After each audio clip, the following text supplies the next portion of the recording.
Hello friends, welcome to Chakra Indian foods. இன்றைக்கி நம்ம சேனலில் சூப்பரான ஒரு சுக்கா ஃப்ரை ஐட்டம் தான் நம்ம பார்க்க போகிறோங்க.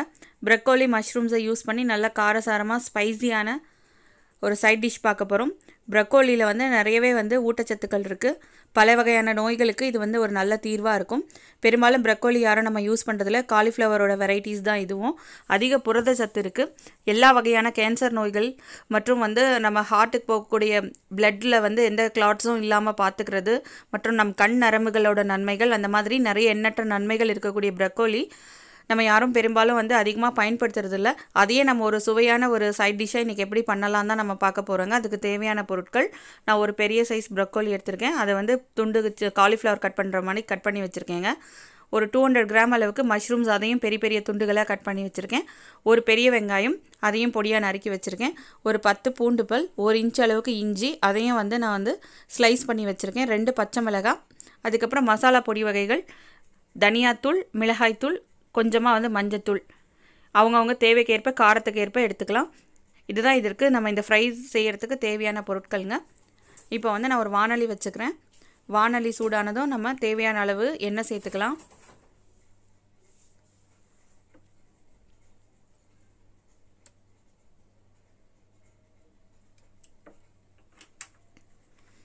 எண்ணெய் சூடானதுக்கப்புறம் நம்ம ஒவ்வொரு தாளிப்பு பொருட்களாக உள்ளே சேர்த்துடலாங்க.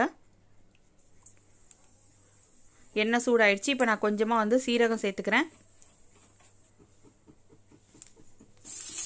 சீரகம் சேர்த்து பொரிஞ்சு வந்ததுக்கப்புறம் ஒரு பெரிய சைஸ் வெங்காயம், பெரிய சைஸ் பொடியாக கட் பண்ணியிருக்கிற வெங்காயத்தை சேர்த்து அதையும் நல்லா வதக்கி விடலாம்.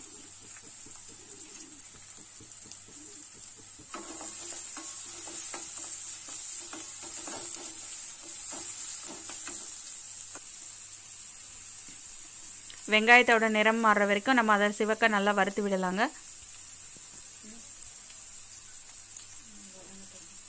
சாம்பார் சாதம், ரசம் சாதம் மற்றும் எது நீங்கள் வெரைட்டி ரைஸ் வெரைட்டி அதுக்கு எல்லாத்துக்குமே கூட நீங்கள் இதை யூஸ் பண்ணலாம்.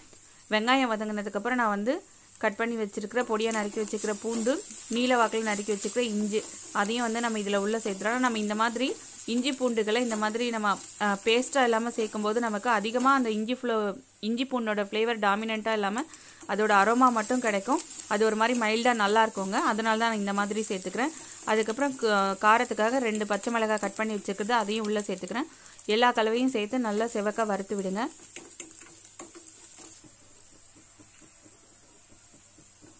நல்லாவே வதங்கி வந்துருச்சு. இந்த ஸ்டேஜில் நான் பெரிய சைஸாக கட் பண்ணி வச்சுருக்கிற மஷ்ரூம்ஸை உள்ளே சேர்த்துட்றேங்க.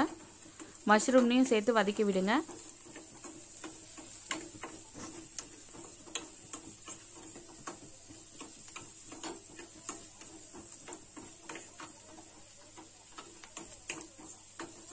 மஷ்ரூம்ஸை நம்ம இந்த வெங்காய கலவையில் வதக்கும்போது அதுவும் நான் சீக்கிரமாகவே நமக்கு வதங்கி அதோட நிறம் மாதிரி வெந்து வந்துடுங்க.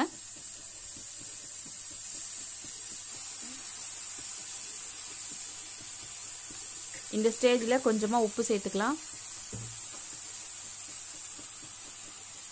அப்புறம் எடுத்து வச்சுருக்கிற மசாலா தூள்கள், மிளகாய் தூள், தனியா தூள், மஞ்சத்தூள், மசாலா தூள் வகைகள், உப்பு எல்லாத்தையும் சேர்த்து அதையும் நம்ம இந்த மஷ்ரூம் கலவையில் அதோட பச்சை வாடை போகிற வரைக்கும் நல்லா வதக்கி விடலாங்க.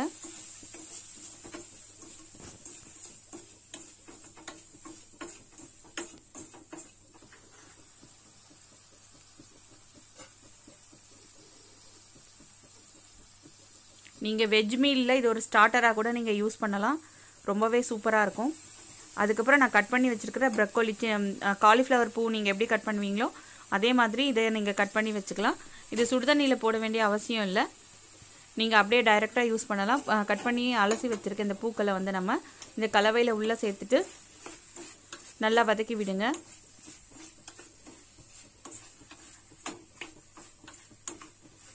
ரொம்ப கலர்ஃபுல்லான அட் த சேம் டைம் ரொம்பவே சத்தான ரெசிபிங்க இது.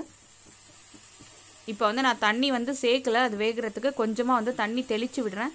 தெளித்து விட்டாலே போதுமானது. ஏன்னா நிறைய தண்ணி சேர்த்தோம்னா நமக்கு அது நிறைய குழஞ்சி வெந்து வந்துடக்கூடாது. நமக்கு சுக்கா ஃப்ரை மாதிரி வரணும். அதனால் கொஞ்சமாக தண்ணி சேர்த்து நம்ம சிம்மில் வச்சு மீடியம் ஃப்ளேமில் வச்சு லிட் போட்டு நீங்கள் ஒரு 10 to 15 மினிட்ஸ் அடிக்கடி மூடியை திறந்து நீங்கள் கிளறி விட்டுட்டே இருக்க வேண்டியது தான். நல்ல ப்ரக்கோலியும் மஷ்ரூமும் சுருங்கி நல்லா வெந்து வர வரைக்கும் நம்ம திருப்பி எல்லா பக்கமும் அதை வந்து கலந்து விட்டு அடிப்பிடிக்காமல் நம்ம வதக்கி விடணுங்க. அவ்வளோதான். ஒரு 10 மினிட்ஸ்க்கு அப்புறம் நல்லாவே வெந்து வந்துருச்சுங்க. இப்போ வந்து நான் ஃபைனலாக வந்து வாசனைக்காக ஒரு 1/4 டீஸ்பூன் அளவுக்கு கரம் மசாலா தூள் சேர்த்துக்கிறேன். ஒரு 1/4 டீஸ்பூன் அளவுக்கு பெப்பர் தூள் சேர்த்துக்கிறேன். ஏற்கனவே நம்ம பச்சை மிளகாய் தூள்லாம் சேர்த்துருக்கிறதுனால நான் பெப்பரும் நான் வந்து அளவாக தான் சேர்த்துக்கிறேன். ஃபைனலாக வந்து கொஞ்சமாக வந்து காய்ந்த வெந்தயக்கீரைகள் கசூரி மேத்தி வந்து நான் கையில் வந்து க்ரஷ் பண்ணி அதையும் ஃபைனலாக சேர்த்துக்கிறேன். அவ்வளோதான் ஃப்ரெண்ட்ஸ், நம்மளோட சேர்க்க வேண்டிய பொருட்கள் எல்லாம் சேர்த்தாச்சு. இது எல்லாமே நம்ம வந்து வாசனையாக இருக்குங்கிறதுனால நான் கடைசியாக சேர்க்குறேன், நம்ம முதலே சேர்க்க வேண்டியதில்லை. பெப்பர் ஃப்ரை நல்லாவே சுருண்டு வதங்கி வந்திருக்கு. ப்ரக்கோலி மஷ்ரூம் பெப்பர் ஃப்ரை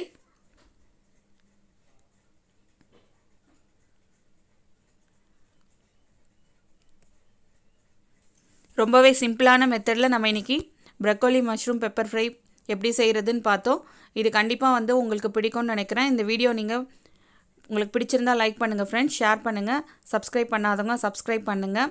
எங்களோட வீடியோஸ் உடனுக்குடனே உங்களுக்கு கிடைக்க பக்கத்தில் இருக்கிற பெல் ஐக்கானை கிளிக் பண்ணுங்கள். தேங்க்ஸ் ஃபார் வாட்சிங்.